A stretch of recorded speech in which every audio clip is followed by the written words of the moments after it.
Jah Prayzah atenda zvikuru, maArtist akaenda kunomusapota zvikuru, Ndungeyout uyo akaenda kurufu, akatenda zvakare vamtarisi, Freeman, vabativajehovah, mathiasmhere nevamwe vakadaro vakakwanisa kusvikawo. Welcome back to your channel. Please don't forget to like and subscribe. Chitenda rutsigiro rwenyu rwamunotipa ipo pano panguva yekushayikirwa ndipo paunoona kugarisana kwaunoita nevamwe uye kuti vanokufungirei.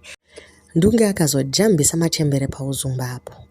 Vanhu vakazoita after tears yavo zvakanaka. Ngatinzwe Jah vachizvitendera kuna Ndunge.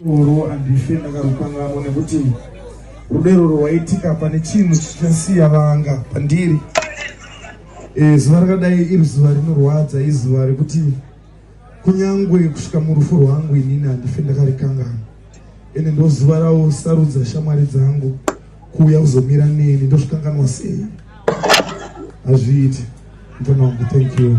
Achakupai zvachakupai. Ndikuziva kuti makamumiri